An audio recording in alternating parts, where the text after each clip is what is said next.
Louvado seja o nosso Senhor Jesus Cristo, para Para sempre sempre seja seja louvado. Sejam todos bem-vindos ao primeiro episódio da temporada de 2026 do Santa Júlia Conecta. Hoje estamos recebendo aqui o diácono Ednalisson Aquino, ele que é diácono da Arquidiocese da Paraíba e hoje vai abordar um tema super interessante, a doutrina social da igreja.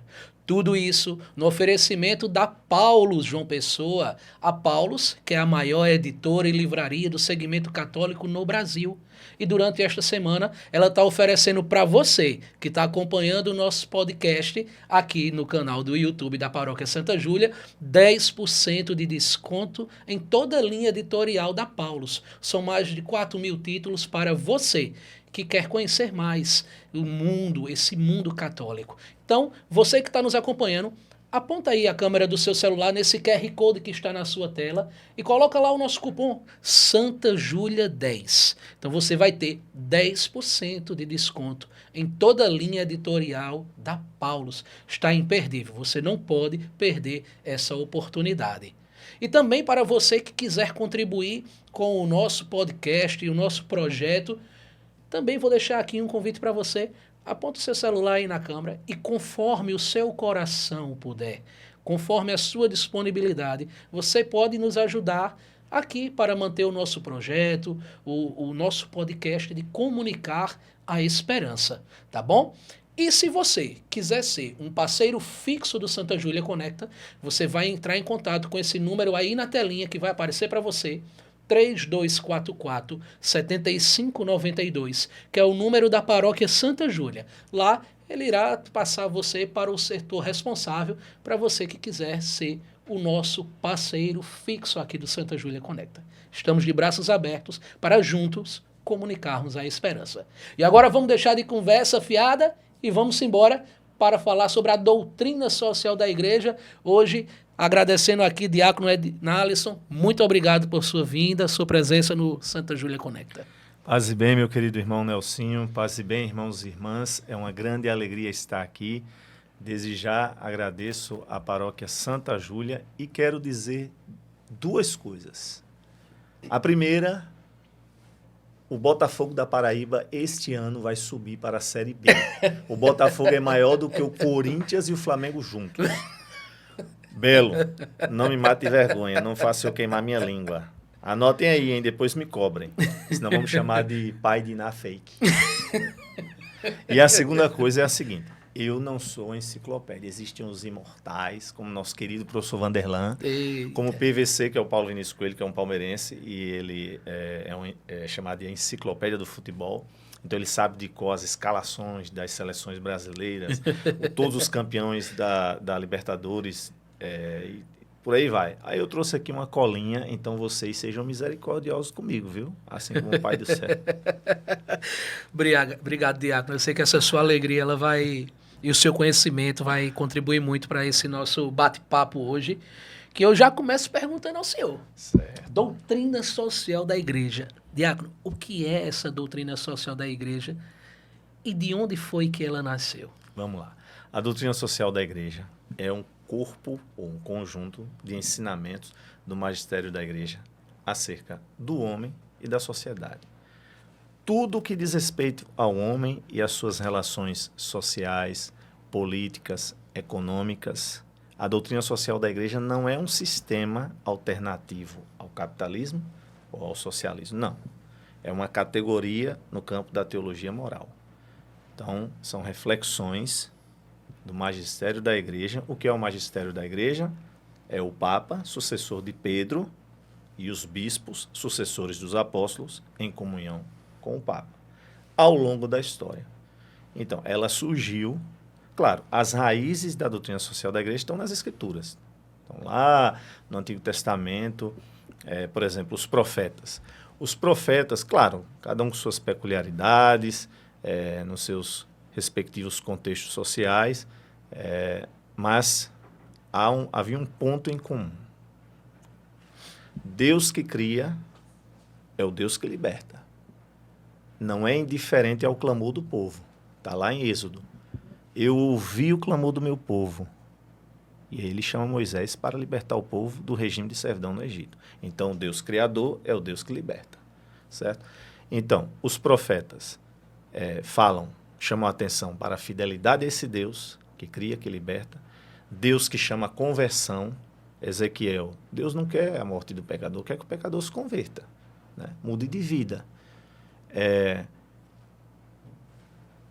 Critica a idolatria, porque os povos circunvizinhos adoravam outras divindades, então o povo de Deus, o povo israelita, não poderia se contaminar com aqueles povos.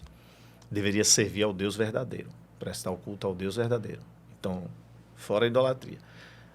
E o auxílio aos pobres, o olhar para os pobres, porque, afinal de contas, o ser humano foi criado à imagem e semelhança de Deus.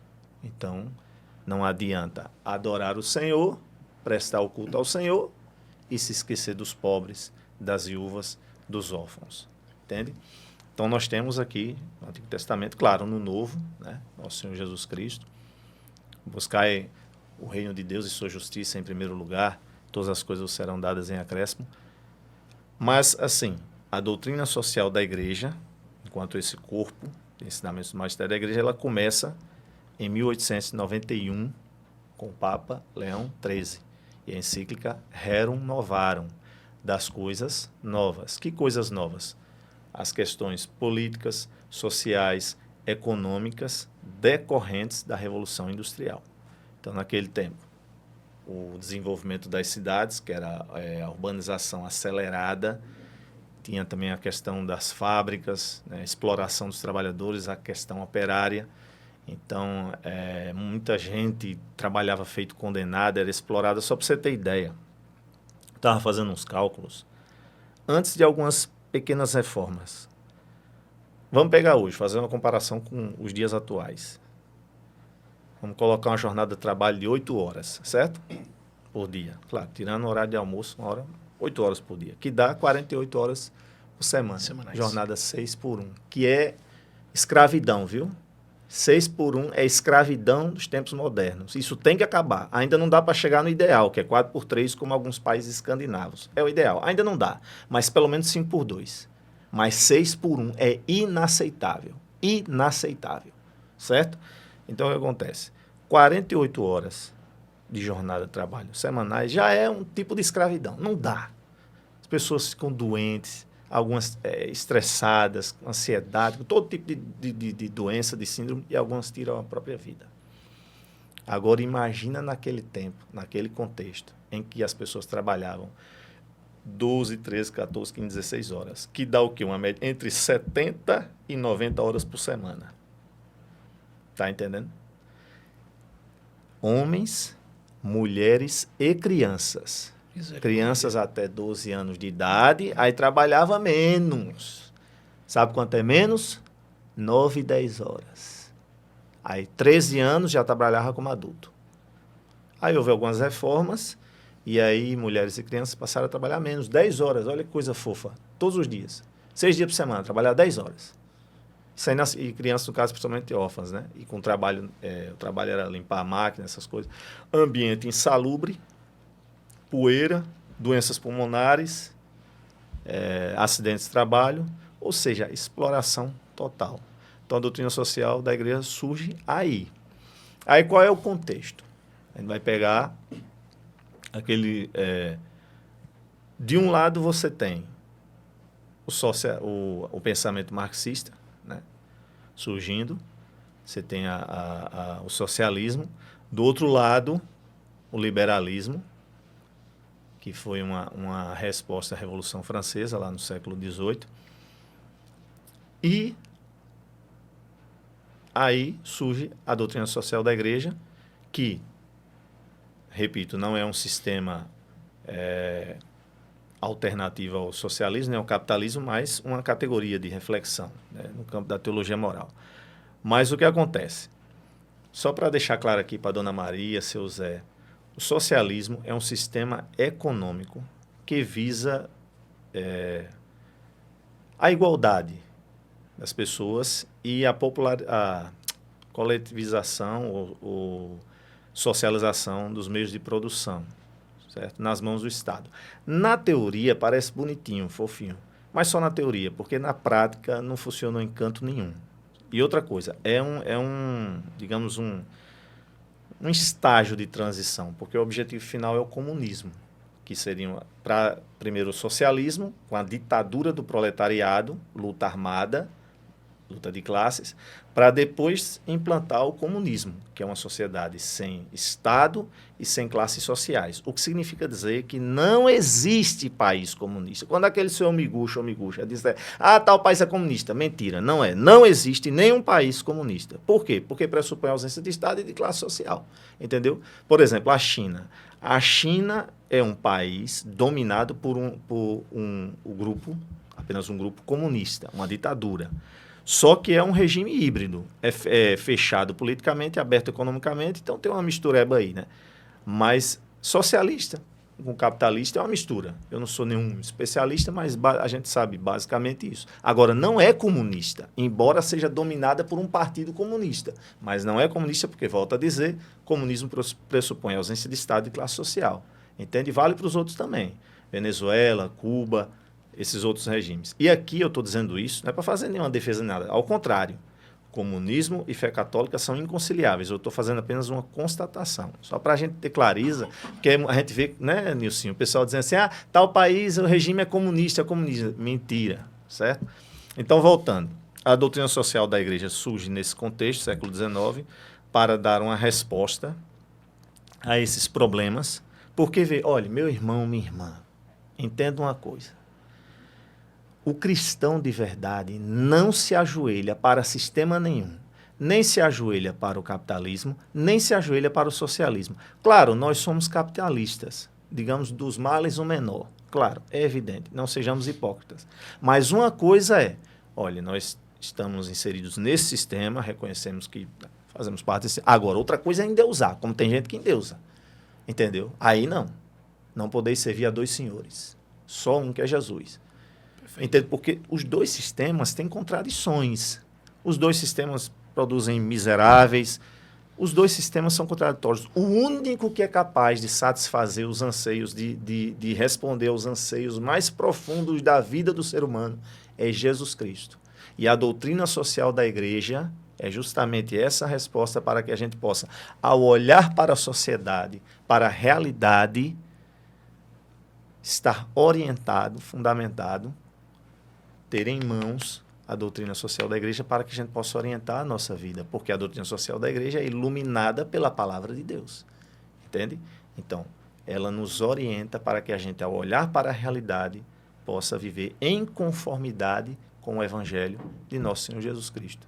Se eu estiver esquecendo alguma coisa, tu vai me lembrar. Então, seria correto eu falar que a doutrina social da igreja é evangelho. Sim. Sim, claro, o fundamento é o evangelho. Aspas, permita-me aqui, aspas, vou aqui para a minha colinha, hein? Aspas, do compêndio da doutrina social da igreja, número 7. O cristão sabe poder encontrar na doutrina social da igreja os princípios de reflexão, então é nela que se encontram os princípios de reflexão, os critérios de julgamento e as diretrizes de ação de onde partir para promover esse humanismo integral e solidário. Não é um humanismo sem Cristo não, viu? Porque tem um humanismo bonitinho, fofinho, sem Cristo, mas não é isso não. É um humanismo integral e solidário com Jesus. Difundir tal doutrina constitui, portanto, uma autêntica prioridade pastoral, de modo que as pessoas, por ela iluminadas, se tornem capazes de interpretar a realidade de hoje e de procurar caminhos apropriados para a ação. O ensino e a difusão da doutrina social fazem parte da missão evangelizadora da igreja. Então, ó, por exemplo, quando a gente é batizado, a gente se torna, em Cristo Jesus, sacerdote, profeta e rei. Não é isso, Nilcinho? Pronto. Sacerdote porque a gente oferece o culto a Deus, certo? Que é o maior de todos, o de adoração, o sacrifício da Santa Missa, pelo ministério do padre, que faz parte ele participa do sacerdócio ministerial. Nós outros, do sacerdócio comum de todos os fiéis, certo? Então, todos nós somos sacerdotes naquele que é o sumo sacerdote, que é Cristo Jesus. O de rei, o régio, porque Cristo é rei. Agora, qual é o jeito de reinar? Servindo. Está lá na última ceia, lavando os pés. Então, o jeito de reinar dos cristãos é semelhante ao do rei Jesus. Eu vim para servir. Não para Jesus, a autoridade é o serviço. Exatamente. Perfeito. Poder. Quando padre tem poder. Servir. Pega a palavra poder e coloque ministério, serviço, diaconia. Certo? Então, sempre quando você vê, o padre tem um poder de fazer isso, poder de fazer aquilo, tudo bem. Mas pega a palavra poder e associa a palavra serviço. Jamais o poder e privilégio dos reis poderosos, não. Não é isso, não. E o profético, que eu queria justamente falar, de forma mais acentuada. O que é que faz o profeta? Ele tem uma bola de cristal? Não. Fica adivinhando as coisas? Não. Como eu disse que o Botafogo ia subir para a Série B este ano. Espero que eu não seja um falso profeta. Então, não é isso não. Isso é brincadeira minha. O que é que faz o profeta? O profeta, ele ouve a voz de Deus, olha para a realidade com as lentes divinas e, interpretando-a com a sabedoria do alto, ele anuncia o reino de Deus, a justiça do reino, e denuncia as coisas do antirreino, as injustiças. Então, não é possível ser aquele cristão que reza 200 mil terços, participa da missa todo dia, conhece de qual é salteada a doutrina da igreja, mas vira as costas para os pobres. Entende? Não é possível. Não tem como ser.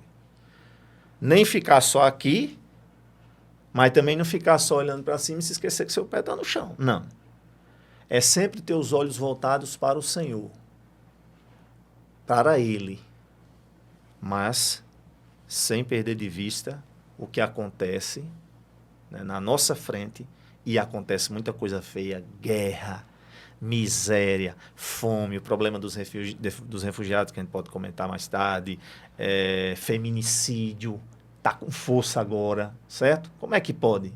Numa sociedade que se declara, a maioria das pessoas é cristã, como é que pode tanta mulher estar morrendo assim? Porque não são os ateus que matam, não. Claro, existem ateus perversos, mas são pessoas que se declaram cristãs, então tem alguma coisa errada aí. Tá entendendo? Sim. Vamos continuar. O senhor falou sobre o que norteia, né? Então, quais são hoje os principais pilares da doutrina social da igreja e por que eles são atuais? Pronto, vamos lá. Mais uma vez vou pegar aqui a colinha e vou comentando. Um olho aqui, outro acolá. Aqui, acolá, aqui, acolá. Certo? Então, vamos lá. O que se entende por pilares? Fontes, fundamentos, princípios e os temas abordados. Para a gente fazer pegar um apanhado, né? Então, vamos lá. Fontes, a revelação. Deus que se nos dá a revelar. Nós temos as duas pernas. A da tradição, que é a palavra de Deus comunicada oralmente, viva voz, porque antes dela ter sido escrita, ela foi vivida, transmitida de pai para filho. Entende? Então, primeiro veio a palavra, depois... Por isso que quando vem alguns irmãos, com devido respeito, porque não está na Bíblia, porque não está na Bíblia, porque não está na Bíblia. Meu querido, minha querida, primeiro foi transmitido oralmente, depois passou para a Bíblia. E nem tudo está na Bíblia. Nem tudo está na Bíblia. Quando eu digo não está textualmente. Sim. Como, por exemplo, a palavra trindade não está textualmente, mas lá na Bíblia está o fundamento. Não está textualmente, mas está o fundamento. Não está textualmente a Assunção de Maria, mas está o fundamento. Entende? Então, primeiro vem a tradição. A palavra fala, por exemplo, o Evangelho, Jesus morreu mais ou menos no ano 29, 30, vamos colocar 33, porque ficou consagrado 33. Tá? Nasceu mais ou menos entre os anos -4, -6, por aí, -7, e morreu mais ou menos 29, 30, vamos colocar 33. Está consagrado 33, está tudo bem. Mas o primeiro Evangelho de Marcos só foi escrito lá para a década de 70 do primeiro século, óbvio. Então, ou seja, mais ou menos uns 30, 40 anos depois da morte de Jesus. E era de tais, o anúncio era... querigmático, era de trás para frente. Anunciava-se, aquele que vocês mataram ressuscitou dos mortos. Então, o anúncio principal era a Páscoa de Cristo. Sua morte e ressurreição. Aí depois que veio falar sobre o Evangelho da Infância, por exemplo, a infância de Jesus, aquelas que são partes mais, digamos assim, que tem um conteúdo menor do que os demais, né? Então, para dizer o seguinte, essa palavra primeiro é comunicada oralmente, depois ela é escrita. Então, temos as duas perninhas aqui da revelação. A Sagrada Tradição e as Sagradas Escrituras, como fonte.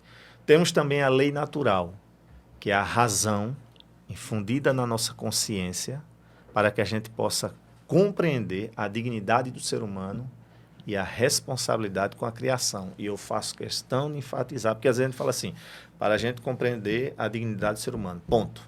Mas eu faço questão de dizer, e a responsabilidade com a criação, porque infelizmente, Nilcinho, nos dias atuais, existe uma verdadeira ojeriza relativamente às questões da natureza. Então tem muita gente que não basta odiar a pobre, ser aporofóbica, mas também tem um ódio às coisas da natureza. Teve um cidadão, que eu vi uma vez nas redes sociais, com muitos seguidores. Não tem só um não, viu? Tem não, tem vários. É um deles, né? Vocês estão vendo que eu sou ético, não vou citar o nome de ninguém. Até porque eu nem lembro o nome dele, e se lembrasse não citaria por razões éticas. Tem muita gente que diz que é católico de verdade. Pois é. Aí o cidadão, olha o que o cidadão disse. Não tem São Francisco, né? Nossa, somente São Francisco de Assis. Somente. Ninguém conhece, né? São Francisco de Assis. Século XIII. Século XIII. Cântico das criaturas, ou Cântico do Irmão Sol. Louvado sejas, meu Senhor, por todas as criaturas. Pela Mãe Irmã Terra, ou pela Irmã Mãe Terra, que nos sustenta e governa. Né? Nos dá flores, ervas, frutos, flores, ervas. São Francisco de Assis. Aí esse cidadão, que se diz católico, teólogo, senão lá nas redes sociais, não, vem aprender teologia comigo. Aí ele chegou e disse assim, que era ainda na campanha da fraternidade, que foi sobre ecologia integral, né? Aí ele disse, irmão Sol, Irmã Terra, Mãe Terra, que porcaria é essa? Tu tá entendendo? Ele disse que porcaria é essa, ou seja, como se São Francisco no século XIII estivesse dizendo alguma porcaria. Um cabra do século XXI falar uma bobagem dessa, coisa que um santo já sabia lá atrás. Eu peço até desculpa me intrometer, mas fica à vontade. Quando eu vejo ouço e vejo questões como essa, eu fico me perguntando de onde é que veio a matéria-prima do vinho e do pão que daqui a pouco transubstanciados serão corpo e sangue. Pergunta retórica, não precisa responder. Tá entendendo como são as coisas? Aí o que acontece? Pois bem, então a lei natural, para que a razão infundida na nossa consciência, para que a gente possa compreender a dignidade da pessoa humana, a dignidade do ser humano, mas também a responsabilidade com a criação, porque somos organismos interdependentes. O Papa Francisco falou isso, todo mundo sabe disso. Outro ponto aqui, a antropologia teológica, o estudo do ser humano como imagem e semelhança de Deus. Eu acho que mais para frente a gente pode falar um pouquinho mais porque que o ser humano é essa dignidade inalienável e o que ele tem, que é a imagem e semelhança de Deus, né? Aí, mais para frente. E o magistério da igreja, os ensinamentos do Papa, os bispos em comunhão com ele, ao longo da história. Agora, os princípios fundamentais da doutrina social da igreja. A dignidade da pessoa humana. Todo ser humano é constituído de dignidade inalienável. Ninguém deu essa dignidade a ele, senão o Senhor. Portanto, ninguém tira. E aqui eu já digo outra coisa de antemão. Quando aquele seu amiguinho ou sua amiguinha vier com essa história de bandido bom é bandido morto, está errado. Está ouvindo? Está errado. Quando uma pessoa comete o crime, ela pode perder a condição de liberdade, mas ela não perde a condição humana. A defesa dos direitos humanos não é passar pano para criminoso. O criminoso tem de pagar pelo que fez, ser devidamente responsabilizado. Trata-se de proteger a humanidade. Uma vez que ele já está recluso, qual é a necessidade de maus tratos, de tortura? Os presídios são um verdadeiro inferno, né? Masmorras. Ah, mas só não... Veja, deixa eu dizer outra coisa aqui. Para a gente, e isso, Nilson, a gente vê muito assim em publicações, por exemplo, que o pessoal partilha no WhatsApp, nos grupos, essas coisas assim, às vezes quando acontece um extermínio, uma execução extrajudicial, que é diferente da legítima defesa. Atenção, legítima defesa é uma coisa. Então tá aqui, ó, bang bang, ou mata ou morre, policial e bandido, então é legítimo matar para não morrer, para salvar a vida. Mas nunca é um bem, é sempre um mal menor. Então não tem para que ficar comemorando. Por exemplo, aquela operação lá no Rio de Janeiro, né? Então, houve um conflito. A meu ver, a estratégia da polícia foi certa, porque a polícia levou o conflito para a mata. Então, foi uma estratégia correta, a estratégia. Mas por que a operação foi um fracasso? Porque houve muitas mortes. Porque houve mortes. E a morte nunca é para ser comemorada. É um mal, pode ser um mal menor, no máximo, mas nunca ser comemorada. E o pessoal estava comemorando. Não faça isso. Se você é cristão, não faça isso, porque isso é dar um contra-testemunho. Isso não tem nada a ver com Jesus, porque a dignidade do ser humano é inalienável. Existe um valor na própria natureza humana. Esse valor é dado por Deus, que é o Criador. Certo? Então, veja, uma coisa é a legítima defesa, outra coisa é quando o criminoso já está rendido e ele é executado. Não estou dizendo necessariamente que é o caso do Rio de Janeiro, não, tá? Mas eu estou dizendo que em muitos casos acontece isso. E a gente vê muitas pessoas que se declaram cristãs nas redes sociais aplaudindo lixamento, aplaudindo tortura, dizendo essas coisas. Essas coisas têm de sair do repertório dos cristãos. Isso é um contra-testemunho. Apoiar a tortura é uma negação a Cristo que foi torturado até a morte de cruz. Então não façamos isso. O outro ponto é bem comum, certo? Os recursos, as condições sociais que permitem aos grupos uma vida digna, para que todo mundo possa realizar, né, o que tem de potencial, suas habilidades. E eu faço questão de frisar que a plenitude dessa realização só se dará no reino dos céus. Então aqui a gente pode ser feliz? Claro que pode ser feliz aqui. Né? Devemos. O Senhor quer, Deus é amor, Ele quer que a gente seja feliz. É porque Padre Ivone tem uma frase interessante, o Senhor Ivone, né, que ele diz, a gente é feliz como pode, não como quer. É interessante. Então, claro, a nossa felicidade é Cristo. Agora, a plenitude só lá no céu. Porque aqui as feridas humanas, os sofrimentos, essas coisas, não dá para ser plenamente. Entende? O outro ponto, destinação universal dos bens, os recursos da terra são para todos. Então, nada de concentração de poder, sabe? Aí, um dia desse, saiu a notícia, né, que o Elon Musk alcançou 1 trilhão, né, de dólares e tal. Aí o Papa Leão foi e disse, eu vou dizer com minhas palavras. Sim, e aí? Qual é a importância disso? Aí o idólatra do capitalismo vai dizer, não, mas pelo menos ele gera emprego. Certo. Não, é verdade. Isso é verdade. Agora é o seguinte... Mas se torna vazio. Agora, isso justifica a concentração dos recursos jamais. Para a humanidade na mão de poucas pessoas? Justifica? Não justifica. E outra coisa, ainda mais se for em pessoas cuja ética é super questionável. Ele se aliou a Donald Trump. Donald Trump, você que é trumpista, não fique com raiva nisso não, viu? Se for para ficar com raiva, fique com raiva de mim. Isso aqui é responsabilidade de mim. Ele não tem culpa nenhuma. Ele é um entrevistador, um irmão. Ele é um amor de pessoa. Conheci há pouco tempo, mas já virei fã dele. Já virei fã dele. Então, se for para ficar com raiva, fique com raiva de mim. Qualquer coisa, Diácono Edinalisson, meu Instagram... Aí o que acontece? Donald Trump persegue servidores públicos, o governo dele, alunos do exterior que são críticos à gestão dele, têm o visto cancelado, tem uma política de imigração terrível, que já foi criticada pelo Papa Leão, persegue cientistas, professores, enfim. Ele tem amizade com grupos supremacistas. Supremacista é uma linguagem fofa, é eufemismo para neonazista. É isso que é, certo? Então, o que acontece? E Elon Musk era amiguinho dele, aliado dele. O que fez? O que aconteceu? Romperam. Depois que romperam, Elon Musk acusou Donald Trump de estar envolvido com o caso lá do Epstein, que morreu em 2019 na prisão de tráfico sexual de menores. Tráfico sexual de maiores já é um escândalo. De menores, então, nem se fala. Ora, que coisa fofa, né? Num dia você é aliado do cara, no outro dia você rompe e acusa o cara de estar envolvido com isso. Acho que dá para responder. Bom, a destinação universal dos bens, a propriedade privada tem função social. Então, tudo bem, todo mundo tem direito à sua propriedade. Lindo, maravilhoso. Agora, tem que ter uma função social. Não. Solidariedade, compromisso de amor e serviço com o próximo, principalmente com os mais pobres, grupos vulneráveis. Subsidiariedade, o Estado tem o dever de assistir, principalmente as pessoas mais pobres, em condições em situação de vulnerabilidade. Aqui vai suficiente, né? Exatamente, insuficiente. Aqui também vai uma questão do termo. Geralmente a gente ouve muito falar assim, pessoas, moradores de rua, né? Esse termo não é correto não, viu? Porque rua não é lugar para ninguém morar, não. O termo correto é pessoas em situação de rua.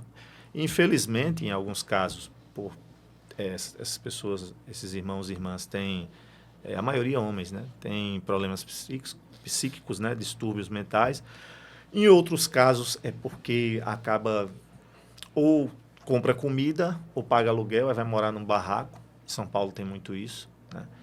Então, só que o Estado não pode substituir as outras instituições. A família, ONGs, associações, não podem. Então, não pode dar pitaco na casa, entendeu? O Estado não pode dizer que você vai ter que ser Corinthians igual a mim. ou somente se o Botafogo da Paraíba. Não. Então, o Estado... Entendeu? E o outro ponto é a participação. Todos têm direito de participar da vida política. Tem mais aqui os temas abordados na doutrina social da Igreja. Vamos lá. Trabalho, a dignidade do trabalho humano, salário, remuneração justa, os direitos trabalhistas, certo? Economia, a serviço das pessoas, razão pela qual deve haver justiça nas relações econômicas, tá? Família, núcleo fundamental da sociedade. Então, a família é importantíssima, essa instituição, né? A exemplo de Jesus, Maria e José. Olha, mulher, não aceite nenhum homem que não seja como São José. Justo, acolhedor, compreensível. Ah, mas José abandonou Maria, em segredo. Mas o silêncio de José, a gente viu no Evangelho ano passado, o silêncio de José, no quarto domingo do Advento, o silêncio de José não é o silêncio da covardia, do rancor, da mágoa, não. Era o silêncio da prudência, que para Tomás de Aquino é a mãe das virtudes, a reta razão do agir, recta ratio agibilium. Certo? É o silêncio da sabedoria, de quem sabe esperar em Deus para poder discernir e com justiça e amor agir. Então ele abandonou Maria em segredo, mas não a denunciou. Se tivesse denunciado, ela teria sido acusada de adultério e condenada à morte, apedrejada. Está entendendo? Então, mulheres não aceitem nenhum homem que não seja como um José da vida. Justo, acolhedor, cheio de amor. Certo? Falando aqui da família, né? E mulheres, grande exemplo, Nossa Senhora, tá? Não usem as redes sociais como espelho da carne. Infelizmente tem acontecido muito isso. Mulheres não se objetifiquem, não se deixem objetificar. E homens não objetifiquem mulheres. Meio ambiente, cuidado com a criação. Nós tivemos ano passado a campanha da Fraternidade Ecologia Integral. Tudo que diz respeito à vida humana, tudo. Deus viu que tudo era muito bom. E uma foto de São Francisco bem grande, né? Eita, deixa eu ver aqui. A foto dele e lá, o versículo lá do Gênesis. Deus viu que tudo era muito bom. Então, ou seja, a campanha da fraternidade ela é orientada pela palavra de Deus, iluminada pela palavra de Deus. Aí vem o Cinderela, a Cinderela dizer que não, é coisa de comunista, porque Deus tem que salvar a planta, meu amigo. A salvação é para o ser humano, que repito, o Papa Francisco já disse isso, todos nós somos organismos interdependentes. Se Deus não quisesse que existisse planta, frutos, árvores, ele não teria criado. Existe porque é importante para que a gente possa cuidar, não degradar.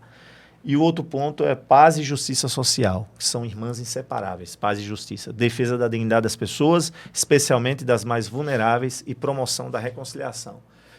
Uma coisa que eu queria dizer aqui, Nilcinho, sobre reconciliação. Geralmente se costuma dizer o seguinte, o Brasil está polarizado, não é?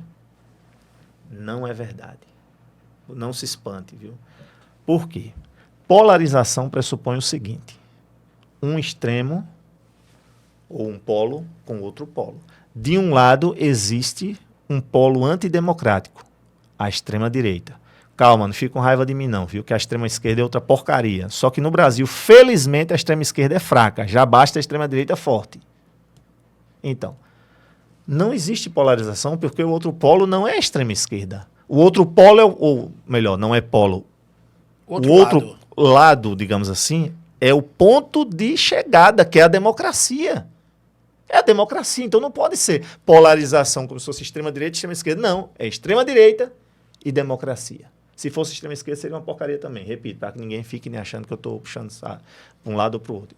Então é preciso a gente se reconciliar, mas para se reconciliar é preciso fazer essa reflexão de que, olha, não tem problema você ser conservador, não tem problema você ser progressista. E eu vou dizer aqui isso bem claro, Nilcinho, que infelizmente existem muitos influencers muitos blogueiros, inclusive padres, com centenas de milhares de seguidores, alguns dos quais com milhões, que ficam falando coisas que são desonestas intelectualmente.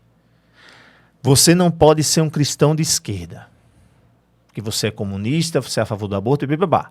Aí o outro vem e diz assim, você não pode ser de direita, porque você odeia pobre e é nazista.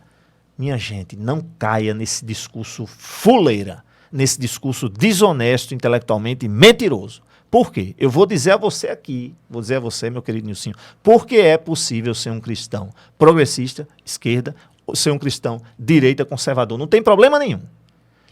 Vou dizer por quê.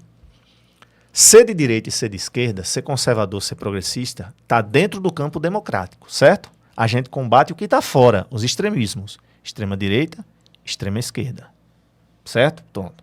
Se você, meu querido irmão, minha querida irmã, é de esquerda, seja sem problema nenhum. Agora, joguem na lata do lixo aquilo que é incompatível com a igreja, com o ensinamento da igreja. Por exemplo, você é de esquerda, certo? Então, diga não ao aborto legal. Nós defendemos a vida do início ao fim, da concepção à morte natural, razão pela qual somos contra o aborto legal e a pena capital.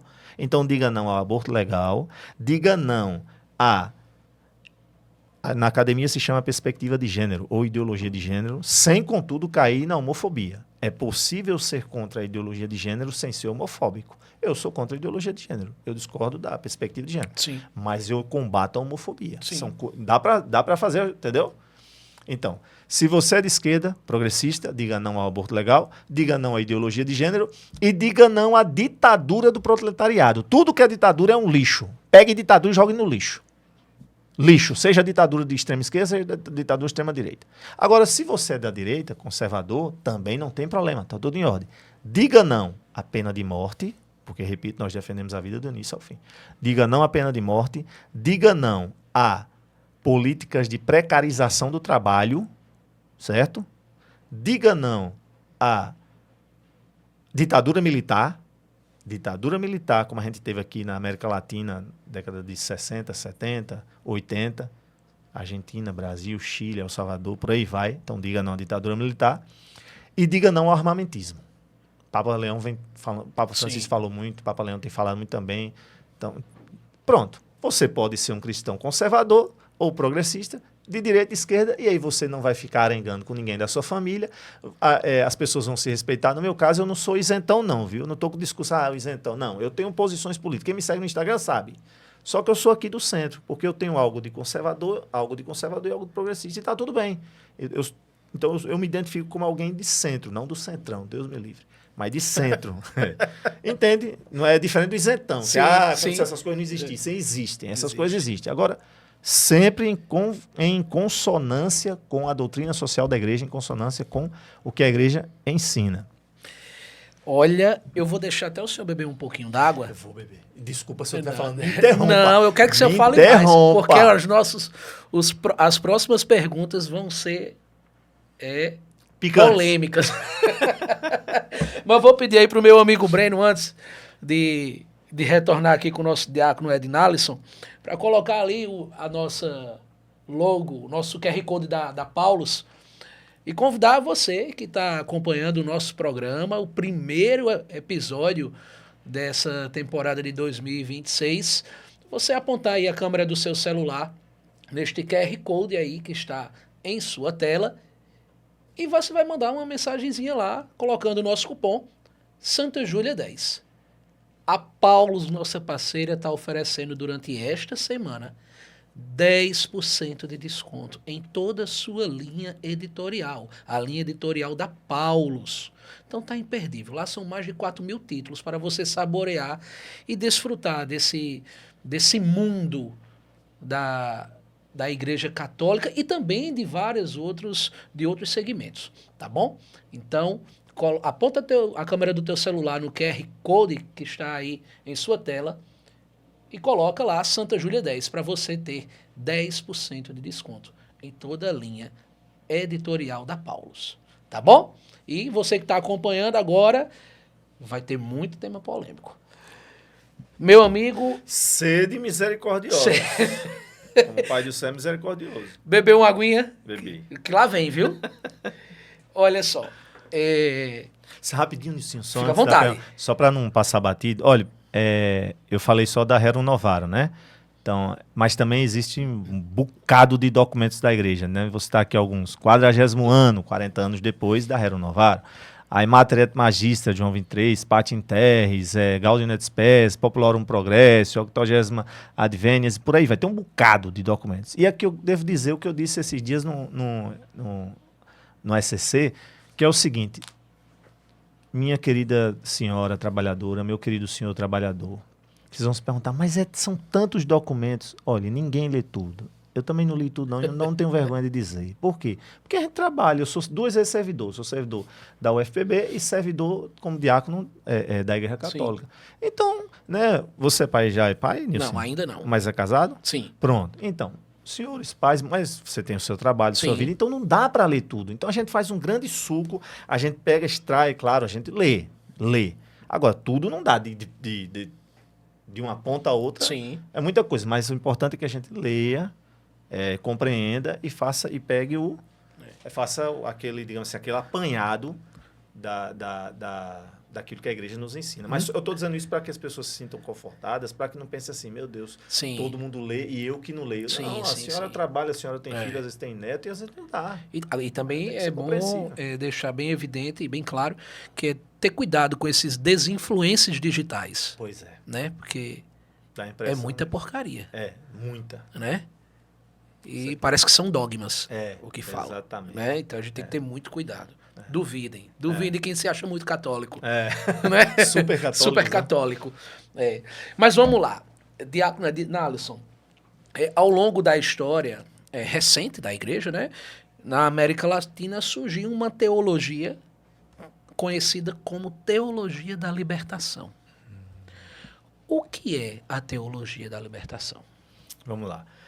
A teologia da libertação é uma abordagem teológica em vista da libertação integral das pessoas, à luz da palavra de Deus.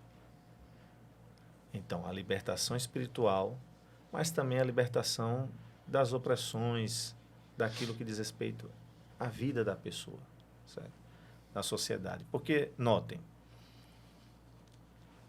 existe o pecado pessoal, mas esse pecado pessoal, ele fere o tecido social. Então, opressão existe? Existe. Aí vocês vão dizer, mas diácono, isso são categorias marxistas. Calma. Já vou dizer, eu acho que eu já disse, mas se eu não disse, eu vou dizer agora. O marxismo é inconciliável com a fé católica. Estou sendo bem claro. Marxismo é inconciliável com a fé católica. Certo? Estamos de acordo. Agora, não significa dizer que algumas categorias não devam ser consideradas. Por quê? Porque são verdadeiras, são constatáveis. Negá-las é negar a verdade, é negar a realidade, é ser intelectualmente desonesto. Por exemplo, opressão. Existe? Existe Sim. opressão, Nilcinho? Ou ninguém é oprimido? Existe. Todo tipo de opressão. Trabalhadores, pessoas, violência doméstica. Então, opressão existe? Existe. Porque geralmente quando a gente fala opressão está associada a uma categoria marxista. Fala opressão, então é marxista. Não, eu não sou marxista, nem vou defender. Eu só estou fazendo constatação. Opressão existe? Existe. Então essa categoria, não sejamos desonestos. Existe. Existe exploração nisso? Muita. Quantas pessoas o Ministério Público do Trabalho todo ano liberta de condições análogas à escravidão? Muitas. Todo ano. Em fazendas por aí, Brasil afora. Ora, são pessoas que vivem sendo exploradas, vivem como escravas dos dias odiernos. E oprimidas. Oprimidas, exatamente. Então, opressão existe, exploração existe. Outro nome, mais-valia, uma categoria marxista, mais-valia, aquele valor a mais em decorrência do suor do trabalhador que ele não goza desse valor a mais, desse lucro. Então, que é, por exemplo, 8 horas de trabalho.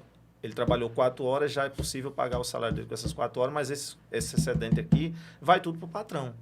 Aí você vai dizer assim, mas é claro que tem que ir para o patrão, senão vai quebrar o patrão, vai quebrar o trabalhador, quebra tudo. Calma, mas eu não estou dizendo que vai ser 100% igual, mas existe um abismo. E o Papa Leão disse esses dias, o Papa Francisco, o Papa Leão, outros papas também, chamam a atenção para esse abismo.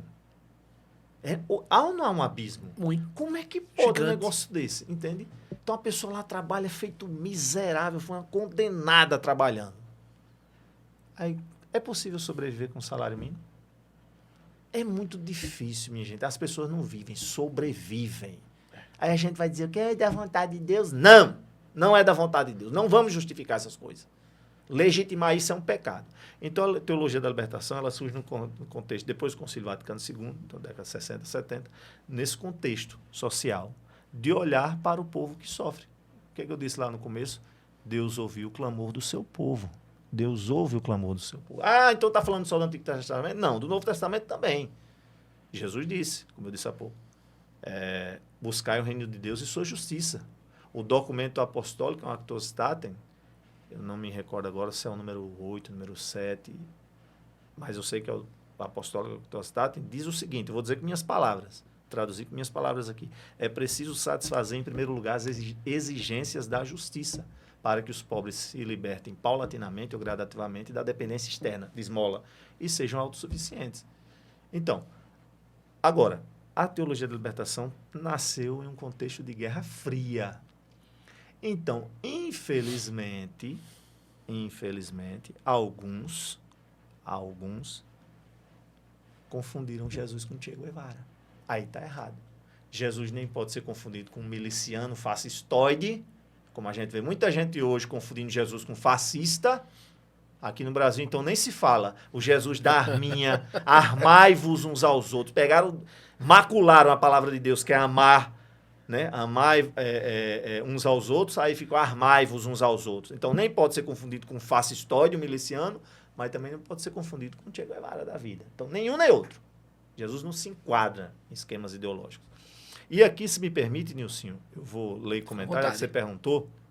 10 pontos que eu escrevi, porque eu via muito isso. Pensei, que DTL? Aí vai lá na rede social, ridicularizam os padres, o povo dos padres nas Tudo comunidades. que não presta é TL, né? Pois é, os padres nas comunidades, nas periferias, onde muita gente não quer ir, não vai. Eu digo isso que eu conheço, viu? Um bocado. Mas tem um padre desleixado na liturgia. Sim, mas tá errado. Tá errado. Aí por causa disso você vai condenar todos os padres. Aí TL. Ué, tem padre que se empacota todinho, fica bem bonitão, sabe tudo, doutrina da igreja de liturgia e é um pedófilo. Tá entendendo? Aí vai colocar a culpa na liturgia? Permita-me antes fazer Pode só um falar. comentário. É muito... Eu não consigo aceitar cristãos que se dizem católicos, que passam a madrugada rezando e o resto do dia sendo cão na vida dos outros. Eu não consigo. Para mim isso é inadmissível. Tá entendendo? Nada contra o trabalho de ninguém, contra o trabalho evangelizador de ninguém. Jamais. Mas eu não consigo aceitar. E tem muito. Porque eu estou fazendo rosário, texto, blá, blá, blá, 3 da manhã, não sei o quê. E sabe qual é o critério de santidade? Número de seguidores. Eu não consigo aceitar. Número de seguidores é o critério de santidade. Então, se tiver... se for assim, então Edir Macedo, ele levanta um templo assim, ó. São Edir Macedo vai ser canonizado? Aí, se o critério de santidade foi isso. Não estou dizendo que tem pessoas que têm muitos seguidores e têm uma vida santa. Mas depois eu vou falar sobre 2 dessas pessoas, se Nilson me permitir. Com certeza. Mas vamos lá. Os 10 pontos que eu fiz questão de escrever justamente para quando alguém falar alguma bobagem, aí você já sabe. Aí eu coloquei no meu e-mail, eu só faço... Escrevi, botei lá no meu e-mail, então eu só faço... Vamos lá. Primeiro, não existe uma teologia da libertação. Não existe. Existem várias teologias da libertação. Certo? São vários pensadores, teólogos. Parte das quais em sintonia com a igreja, em comunhão com a igreja. Por exemplo, o pai da teologia da libertação, Gustavo Gutierrez, peruano, viveu e morreu em comunhão com a igreja. E escreveu um livro com o então prefeito da Congregação para a Doutrina da Fé, o cardeal conservador Gerhard Miller. Então escreveram o livro juntos.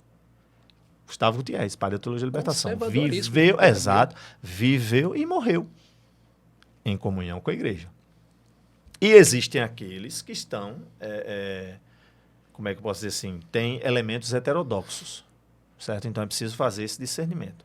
que acabam ideologizando a teologia, instrumentalizando demais em relação ao viés marxista, que eu já disse é inconciliável com a fé católica. Então é preciso, primeiro, então não existe uma teologia de libertação, mas várias. Segundo, o Papa João Paulo II, em uma carta enviada aos bispos do Brasil em 1989, disse: nós e os senhores estamos convencidos de que a teologia da libertação não é só oportuna, mas útil e necessária. João Paulo II. Repito, claro, em sintonia com a tradição da igreja. Tudo aqui em comunhão com a igreja. Nada? Terceiro, o pai da teologia da libertação, eu já falei, isso aqui eu já falei, terceiro. Quarto ponto, além do padre Gutierrez, destaco estes ícones da TL. Santo Oscar Romero, que no princípio era crítico, depois virou um expoente da teologia da libertação e foi assassinado, né? Celebrando a missa, ele levou um tiro da ditadura. Lá em El Salvador, né? Toda vez eu me confundo El Salvador com Nicarágua. Não, é El Salvador, isso mesmo. Eu sempre confundo aqueles países ali. Dom Helder Câmara. O bispo comunista vermelho. Não significa que essas pessoas são 100%. Ninguém é 100%, minha gente. Os santos também falavam algumas bobagens. Não se escandalize, não. Santos também falam coisas que se equivocam. Depois eu vou falar um pouquinho sobre isso. A irmã Dorothy Stang, que foi assassinada, ela disse: minha arma é a palavra de Deus, por pistoleiros de aluguel. Certo? Questões agrárias e tal, foi assassinada. E o Papa Francisco, ou foi o Papa Leão ou foi o Papa Francisco, que um dia desse falou dela? Acho que foi o Papa Leão. Foi o Papa Leão que falou dela esses dias. Fez um elogio a ela. Padre Zezinho, que a meu ver, me corrija, Nilcinho, você que é dessa área aí da comunicação, se eu disser... O maior comunicador evangélico. Exato, eu também acho. Eu também acho. Se eu estiver equivocado, me corrijam, mas para mim, Padre Zezinho eu diria do mundo, mas pode ser exagero, mas... Até os conservadores cresceram escutando ele. Mas, assim, música católica, comunicação, sim. Teologia da libertação, Padre Zezinho. Cantor, compositor, o Papa Francisco, que não era da teologia da libertação, mas da teologia argentina do povo, que tinha algumas críticas em relação à teologia da libertação, mas também tem alguns pontos em comum. Então, essas pessoas um dia podem ser canonizadas, todas essas pessoas, e o Oscar Romero já né? E o Papa Leão disse que a teologia da libertação, chamou a teologia da libertação de uma grande escola. Ele foi bispo no Peru, minha gente. Sim. Ele disse, grande escola. Mas o Clodovis Boff, ele fez uma autocrítica, uma crítica à teologia da libertação, e está certíssimo. Mas eu vi o vídeo, a palestra dele. Ele estava lá com o padre José Eduardo, lá de Osasco, e ele falou, quando disseram assim, o senhor que não é mais da teologia da libertação, ele disse, não, eu ainda sou. Ela já está no grande mar da igreja. Ele disse, não sei se depois mudou de ideia, porque esse vídeo não é tão novo assim. Mas é uma autocrítica, e está tudo bem. Quinto ponto, deixa eu colocar aqui. Ver que a letra está bem pequenininha. Bom, de acordo com o documento Interpretação da Bíblia na Igreja, 1993, assinado pelo então cardeal Ratzinger, depois virou Papa Bento XVI, a teologia da libertação compreende elementos cujo valor é indubitável. Depois, sexto ponto, Libertatis Nuncius, 1984, apenas chama atenção para os desvios e perigos de desvios, não condena a TL, como muitas pessoas dizem. Isso é desonestidade intelectual. Esses influencers dizendo, não foi condenada a Libertatis, não condena. Já diz logo lá no comecinho, não tem a intenção nenhuma de condenar aqueles que fazem o evangelho com opção preferencial pelos pobres. Nós tivemos 5 conferências latino-americanas. Rio de Janeiro, 55, Medellín, 68, Puebla, 79, Santo Domingo, 92 e Aparecida, 2007. Puebla e Medellín é que surgiu o jargão opção preferencial pelos pobres, que não é exclusiva nem excludente, certo? Todos são amados por Deus, devemos amar todo mundo. Eu costumo dizer o seguinte, se você que é rico me chamar para almoçar na sua casa, eu vou. Se me chamar para dar uma bênção no seu negócio, eu vou. Contanto que não seja contraditório, não contradiga o evangelho. Mas eu vou, porque todos são chamados a amar. Agora, eu não posso abafar um mundo profético. Porque fulano tem dinheiro, é rico, então vou ficar calado. Não, eu não vou me calar. Evangelho, aqui, magnífica. As minhas palavras são doces, viu? São mamão com açúcar. As minhas palavras são fofinhas, mas do evangelho são mais... Ai de vós, ricos, porque já tendes a vossa consolação, disse Jesus. Cântico de Maria, tá aqui, depois, poderosos de seus tronos e os humildes exaltou. Cumulou de bens os famintos e despediu ricos de mãos vazias. As minhas palavras são mais fofas do que essa, né? Tá vendo? Então, veja, isso aqui não é ódio. Isso aqui é profetismo. Isso aqui é o amor que pressupõe franqueza. Certo? Então, voltando. Libertatis Nuncius chama atenção para os riscos de desvios, mas não condena formalmente. Depois vem o Libertatis Consciência, que, ao contrário do Libertatis Nuncius, tem uma visão mais positiva.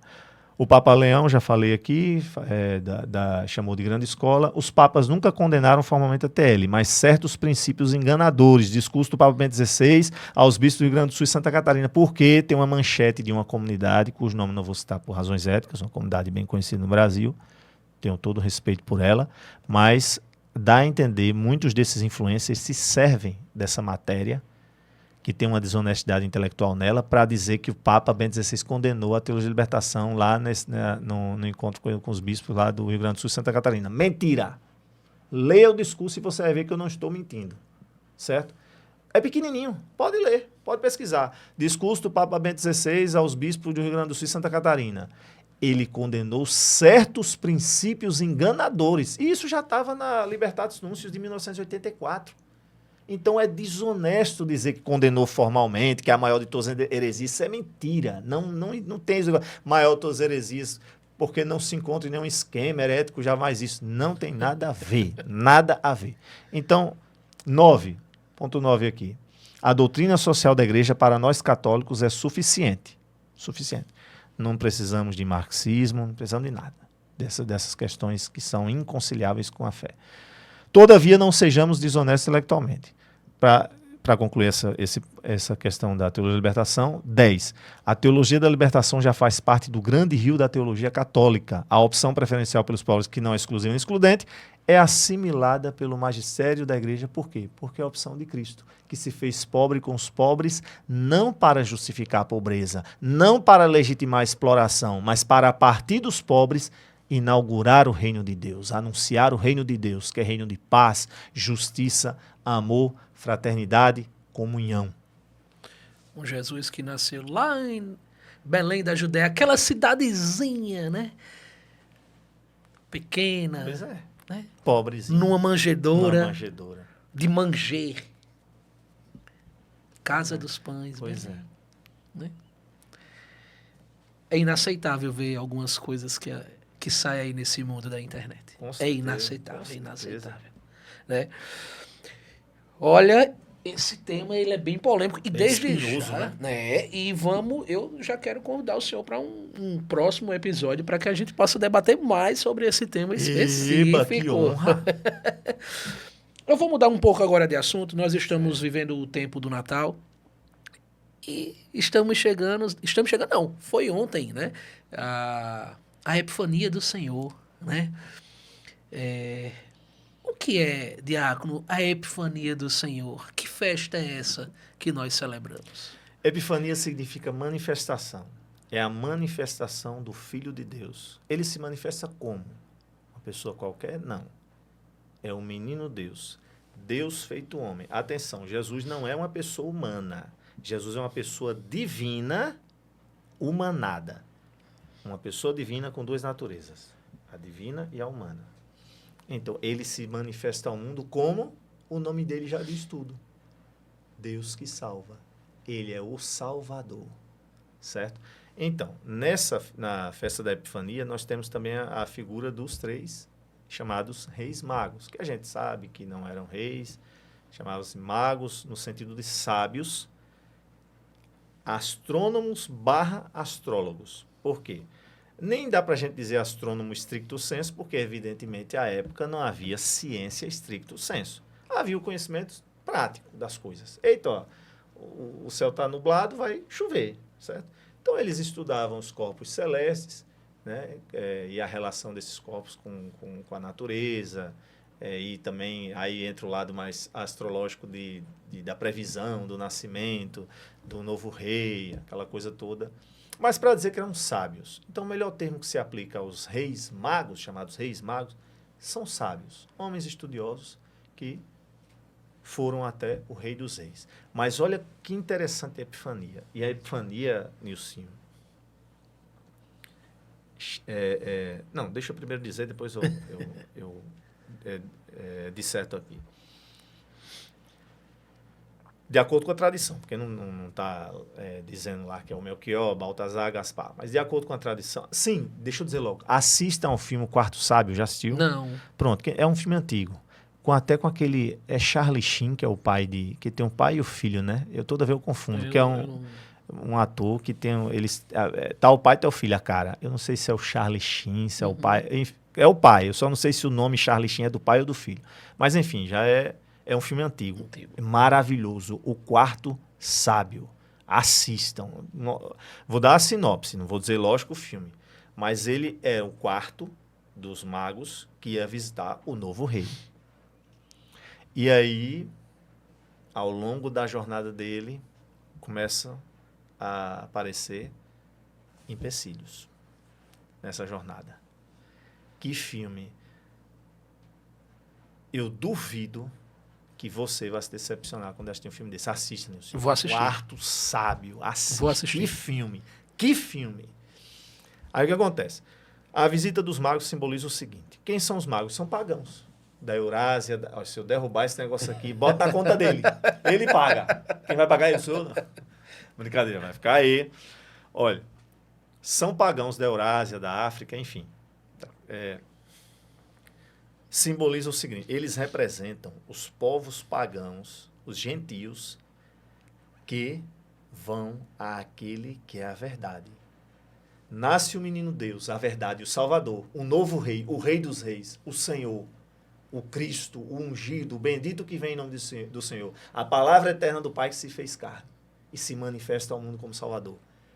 Os pagãos vão até ele visitá-lo. Olha só. Então, a verdade é anunciada para todos. O que é que se oferece? O que é que os magos oferecem? Ouro, incenso e mirra. Ouro porque ele é rei, o rei dos reis. Incenso, por que a gente usa o incenso na missa? Aquela fumaça simboliza as preces. Exato, a oração dos santos que sobem. A oração do povo de Deus tanto sobe. Então, porque ele é, o rei é Deus. E a mirra, porque é uma erva, né, uma planta que é usada para o embalsamento. Então, aquele menino é homem. É Deus e é homem. Homem que sofrerá, que morrerá, que será sepultado. Então, a mirra em vista da sua morte e sepultamento. Então, veja. Ouro porque é rei, incenso porque é Deus, mirra porque é homem que sofre, que morre e que será sepultado. Olha que interessante. E aqui eu quero chamar a atenção também para mais um ponto, fazendo a relação com a doutrina social da igreja, nisso, porque é o seguinte.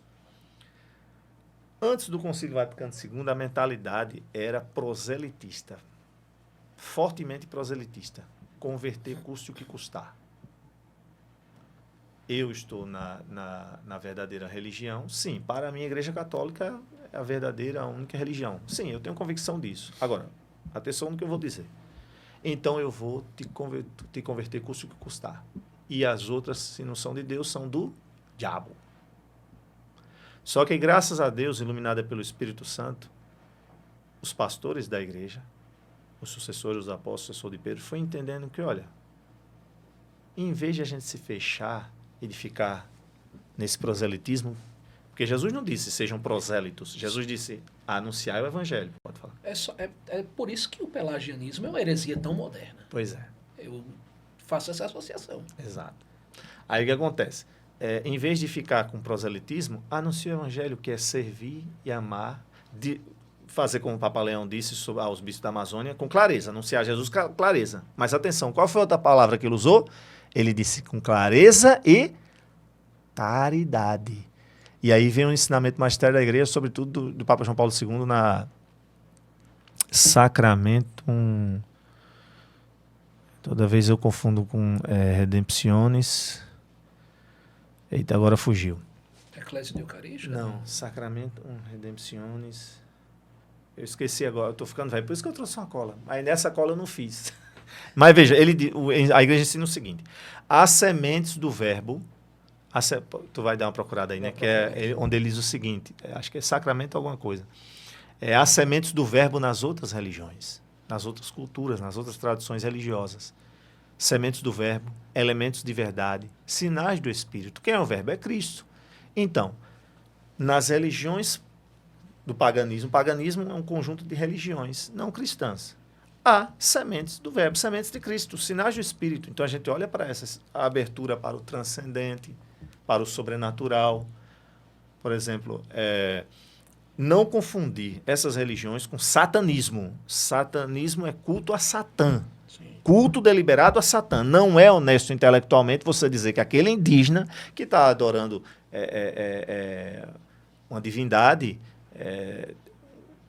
dizer que é o diabo. Não, não é honesto. Não, Sacramentos Caritatis? Não, é João Paulo II. João Paulo II. Não é honesto. Então, satanismo, culto deliberado a Satã. Paganismo, religiões não cristãs que devem ser respeitadas, como as religiões de matriz africana, Umbanda, Candomblé. Então, em vez de ficar dizendo que aquelas... não, porque não vou tomar... Olha, Nilcinho, eu fico impressionado.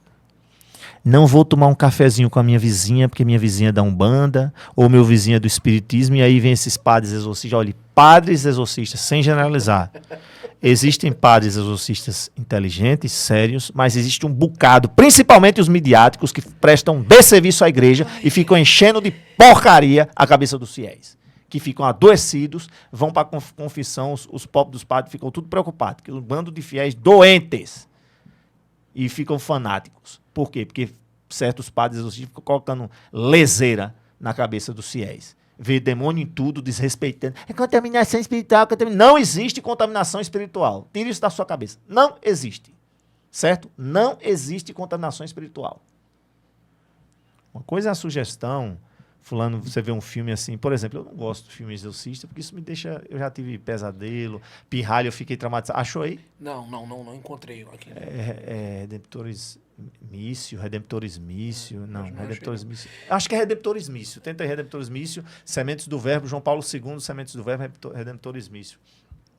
Então, veja, alguns padres exorcistas ficam falando coisas que não tem nada a ver com a fé católica. A opinião de exorcista não é verdade de fé. Não é, ninguém é obrigado a acreditar. E mesmo que um padre exorcista diga assim, olha, esse é um caso de possessão demoníaca. Mesmo nesses casos, não necessariamente se trata de possessão demoníaca. Não necessariamente. Então por que existe o ritual de exorcismo?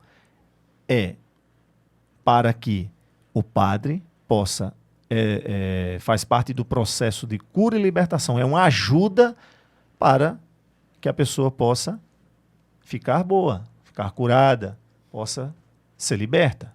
Mas não significa dizer que quando um padre diz assim, fulano está possuído pelo demônio, necessariamente está. Não. A maioria dos casos é doença e não existe possessão diabólica em criança. E a gente vê gente falando por aí nas redes sociais, não, porque a criança está endemoniada. Não existe possessão diabólica em criança. Das crianças é o reino dos céus, disse Jesus. Tá nesse aí? Eu tinha visto. Está em outro documento também, mas está aí as sementes do verbo? Está escrito aí? Está como? É Nostra Encíclica. Aí tá, como é a frase falando sobre as sementes do verbo? Eu tinha visto em outro documento, Redemptionis Missio, se eu não estiver enganado. Mas está aí escrito sementes do verbo? Redemptione Hominis. Acho que é esse aqui. Não. É esse não? Não, é Redemptionis Missio, se eu não estiver equivocado. Tá. Enfim, aí continuando.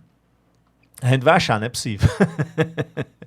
O que acontece? Então, nós não somos obrigados a acreditar em opinião de exorcista, certo?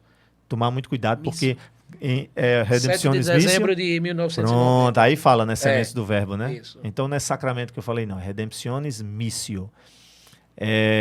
Certo? Por quê? Porque muitas pessoas são vítimas de preconceito, de intolerância religiosa. Olha, em muitos países nós somos minoria, né, não, Nilson? Lá no Oriente Médio. Tem muitos países em que a gente é minoria. Você quer ser desrespeitado? Você quer morar num país em que, numa ditadura islâmica dessas da vida, e ser desrespeitado? De não poder professar sua fé, de correr o risco de ser assassinado por um fanático lá? Não. Então por que você vai desrespeitar minorias aqui no Brasil, de outras religiões? Não, meu amigo, respeite. Oxê.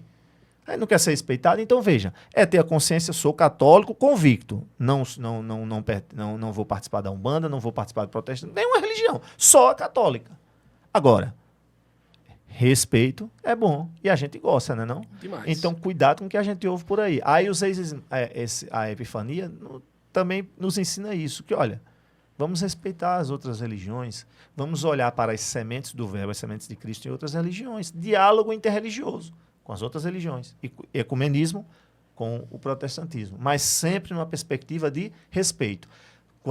Cada macaco em seu galho, quando se trata de culto, de doutrina, essas coisas, cada macaco em seu galho. Agora, teve uma enchente em tal lugar, vamos nos dar as mãos. Aí, católico de mão dada com o espírita, com o protestante, com o ateu, com o budista, para a gente socorrer as pessoas da enchente. Então, e rezar pela paz, cada um do seu jeito. O Papa Francisco se reuniu com os xamãs, cardeais e xamãs lá no Canadá, pediu perdão, né, pelos crimes cometidos lá no Canadá em relação à população indígena e rezou com eles. Aí no outro dia veio essa galera radical tradicionalista, e aqui eu também não posso deixar de dizer, Nilcinho, uma coisa é ser um católico em conformidade com a tradição.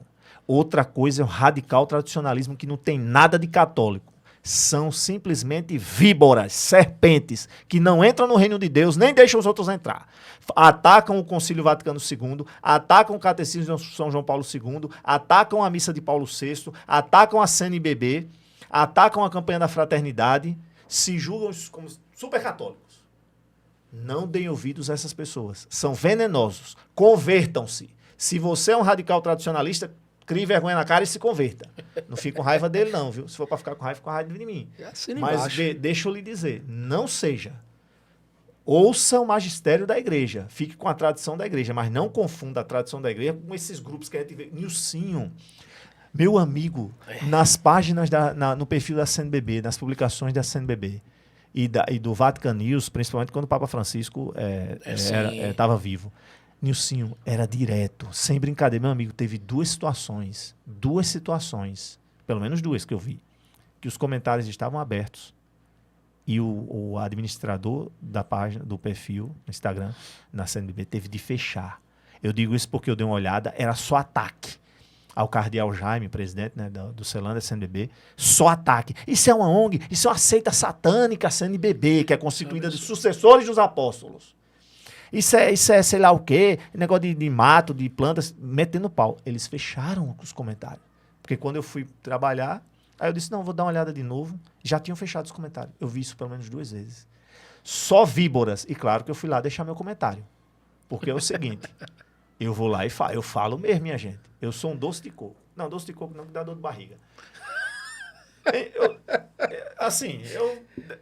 Dá pra... Eu sou uma pessoa que dá pra conviver? Dá pra conviver, né? Não, é. Mas também, se for pra ser enérgico, eu sou. E com essa galera, serpentes venenosas. Teve uma vez que eu dei uma bênção pro Santíssimo, na quaresma, né, do ano passado, 2025. Aí, terminou a bênção e eu pedi para dar uma palavrinha sobre a campanha da fraternidade.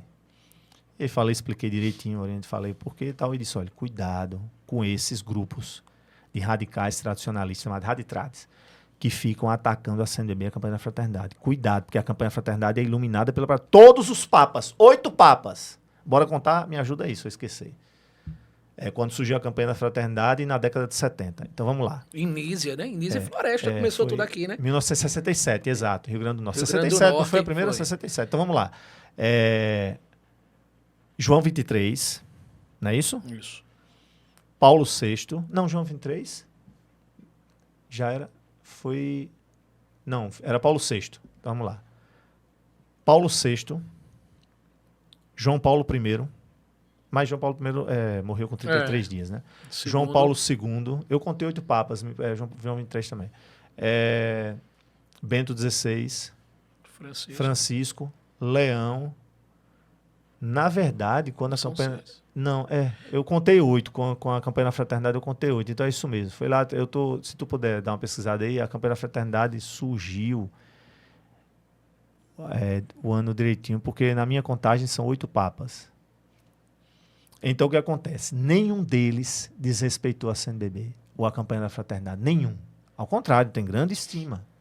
Grande estima. pelos bispos do Brasil, pela Igreja do Brasil. 1961. 61 surgiu a campanha da fraternidade? Isso. 61? 1961.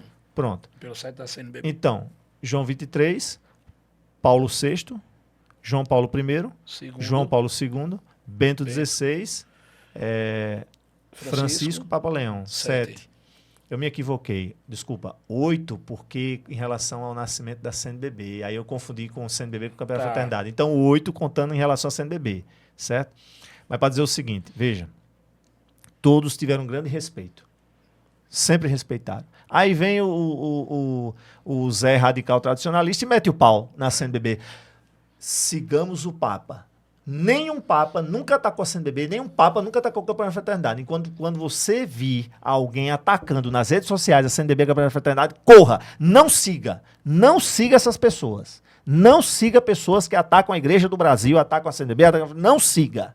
Não perca seu tempo, não dê audiência a essas pessoas. Certo? E tem um bocado de, inclusive, clérigos, padres, que fazem isso.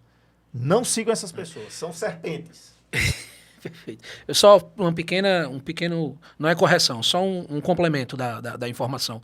No dia 20 de dezembro de 64, os bispos brasileiros, eles aprovaram o texto da fundamentação, e em 67 foi que saiu o primeiro subsídio para da campanha. Ah, então aquilo que eu tinha dito no começo, falei 67, foi? Não, você falou antes, foi 62, se eu não me engano, 63. Porque de 62 a 65... Não, a primeira vez acho que eu falei 67. Depois, foi. 61 Isso, é que eu me... Foi. Aí, então, foi com Paulo... É porque eu fiz a contagem errada em relação a... Só questão de datas 7 e 8 papas. Mas não... Mas nenhum desrespeitou. Nenhum desrespeitou, Então, mais importante, nenhum papa até hoje desrespeitou. Isso é o mais importante. Perfeito, perfeito. Inclusive, eu só vou voltar um pouquinho o tema. A gente já está perto de finalizar o nosso episódio, que particularmente maravilhoso. Maravilhoso esse tema. É uma honra estar aqui comigo com você. Que é isso, meu amigo. Quando o senhor falou dos exorcistas, né? Sim. Eu estou lendo um livro sensacional que tem lá na Paulus. A Paulus que lançou, do Gabriel Perricet, que é Abuso Espiritual. Papa Francisco chamou atenção para isso. É um livro sensacional. Abuso Espiritual, a Manipulação Silenciosa. É um livro sensacional. Lá na Paulus tem, e nessa semana, 10% de desconto na linha editorial da Paulus. Vale muito a pena você adquirir. Você me permite dizer o nome do perfil de uma pessoa que é muito estudiosa nesse tema de exorcismo e demonologia, que ela faz um grande serviço? Sim. Olha, tem um rapaz chamado Mário Metso, ele é policial e ele foi aluno de Padre Quevedo. Então, se vocês puderem, sigam o perfil dele, Mário Umetsu. Parece que é Mário Umetsu, U-M-E-T-S-U. Mário Umetsu. Ele estuda muitos livros de exorcistas, esses famosos, e ele sai refutando um por um, e tem os sérios. Sim. Então ele fala dos sérios, mas ele fala principalmente desses que fingem que enchem na cabeça. Eu não vou citar, não por razões éticas, mas ele cita lá esses que a gente olha. É mesmo? Teve um padre, eu acho que ele não é exorcista, mas ele contou uma história, com devido respeito ao padre, tá? Mas a história dele não tem pé nem cabeça. A história, não estou falando o padre. Que disse o seguinte, lá na África, e isso o povo acredita, lá na África havia um jacaré que matava pessoas. Primeiro, eu não sabia que na África existia jacaré. Tu sabia que existia jacaré na África? Lá na África tem um jacaré que matava pessoas. Aí, as pessoas morrendo nessa vila, e havia um bruxo. O bruxo, o jacaré. Aí, os caçadores foram lá, pegaram e meteram bala na cabeça do jacaré. Aí, no outro dia, apareceu quem? O bruxo morto com a bala na cabeça. Aí, o padre falando bem sério no podcast. Era o demônio. Era o demônio que se fantasiava de jacaré. Meu amigo, eu fico impressionado, as pessoas acreditam numa bobagem dessa. Uma leseira, num linguajar bem nordestino. Isso é uma leseira. Acreditar num troço sem pé nem cabeça desse. O bruxo virava um jacaré. Não vira. Ninguém vira nada de jacaré. Certo? Então, assim, ninguém... opinião de exorcista não é dogma de fé. Ninguém é obrigado a acreditar. E mesmo que ele diga que é um caso de exorcismo, não é necessariamente. A maioria é doença. O demônio existe, existe. Satanismo existe, existe. Agora, muito do que dizem por aí não tem pé nem cabeça, não faz sentido nenhum. A igreja, ela anda de mãos dadas, em diálogo, melhor dizendo, com a ciência. Fé e razão, certo? A fé é superior, mas é preciso estar sempre com a razão. Então, existem muitos, como é que se diz assim, requisitos, né? Para a hipótese de ser. E o ritual, volto a dizer, do exorcismo é para ajudar no processo de cura e libertação. Não é que porque existe um ritual, então é necessário. E o padre diz: ó, eu sou exorcista, então esse é um caso. A gente já viu, estudou a questão científica, a gente não consegue explicar, então é um caso de exorcismo. Não necessariamente. É um caso de possessão demoníaca. Não necessariamente. Mas o ritual? Para ajudar no processo de cura e libertação. Só isso. E outra, diácono, eu sou catequista, inclusive em mais de uma paróquia. E eu sempre digo aos meus crismandos, que eu sou catequista de adulto, eu digo, nem tudo é culpa do demônio. E nem tudo é inspiração do Espírito Santo. A gente tem que discernir. Exatamente. Perfeito. Né? Porque é muito fácil terceirizar a culpa. É muito fácil. O cidadão enche a lata, aí vai bater na mulher em casa. É muito fácil dizer que foi o demônio, né? Claro, o demônio é o mal, é a maldade, a iniquidade, tudo que não presta. Mas, atenção, o indivíduo precisa ser responsabilizado. Sim. Eu estou tocando nesse assunto, Nilson, porque... É muito sério. Teve eu falei uma homilia lá na paróquia, da qual faço parte, Menino Jesus de Praga, e aí na homilia eu chamei a atenção para a questão da violência contra as mulheres, que não adianta nada homens irem à igreja, porque homens morrem por diversos motivos. Gangue, torcida organizada, batida no trânsito, briga de trânsito, quadrilha, crime organizado, um bocado de coisa que não presta a homem morre. Agora tem muitas mulheres que morrem por serem mulheres.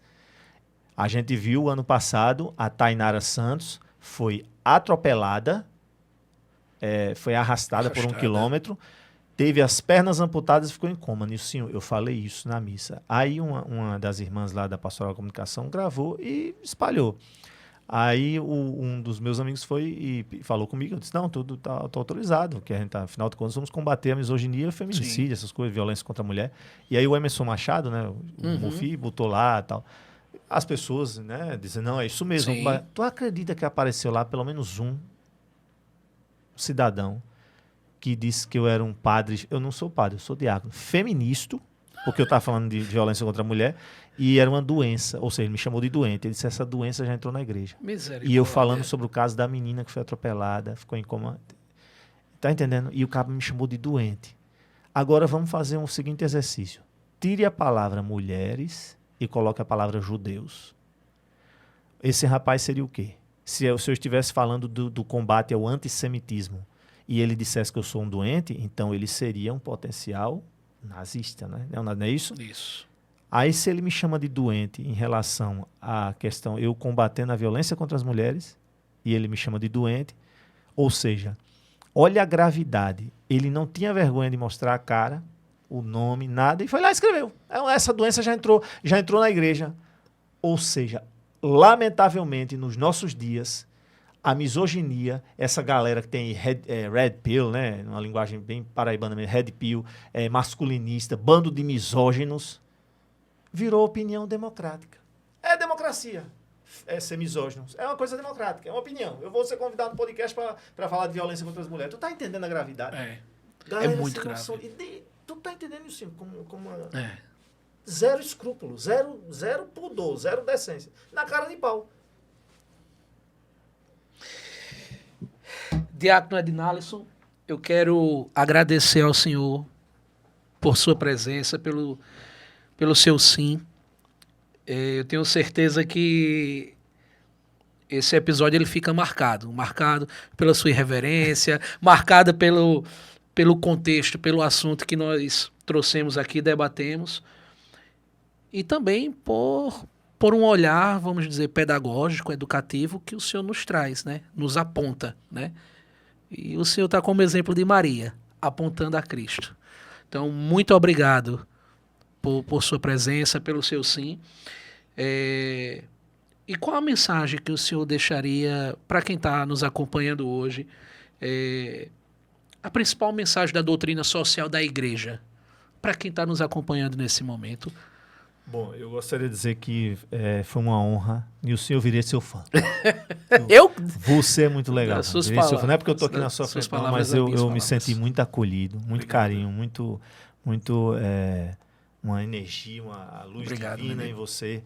Isso é muito bom, alto astral, e eu gostei mesmo de ter participado. Pode contar comigo quando precisar. Já está convidado. Não só em relação ao podcast, mas que precisar mesmo.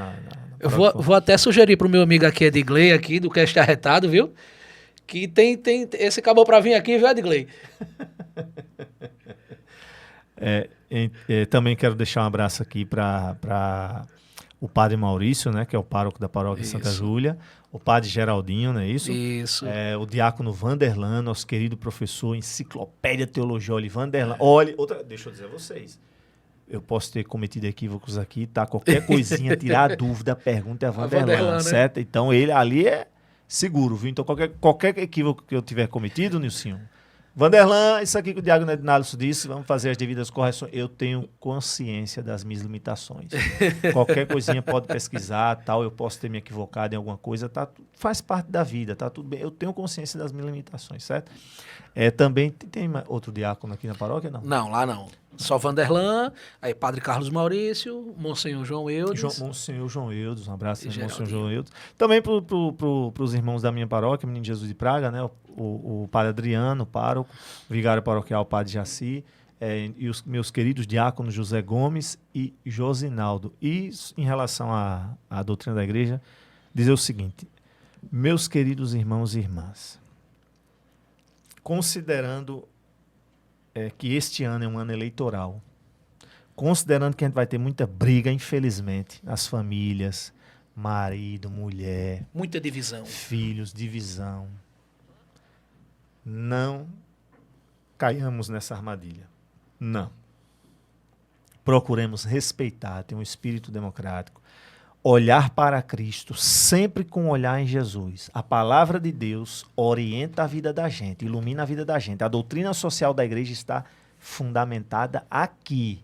É a palavra de Deus, que é Cristo, a palavra eterna do Pai, que se encarnou e habitou entre nós, é que fundamenta essa doutrina. Para que, ao olharmos para a realidade, possamos buscar transformá-la, transformar a vida, principalmente as pessoas que mais sofrem, em vez de justificar miséria, exploração, todo tipo de opressão, violência, guerra, indiferença, tudo aquilo que não presta. Em vez de a gente justificar ou ficar de braços cruzados e abafar o profetismo, busquemos no Espírito Santo transformar, a começar da nossa vida, com a conversão.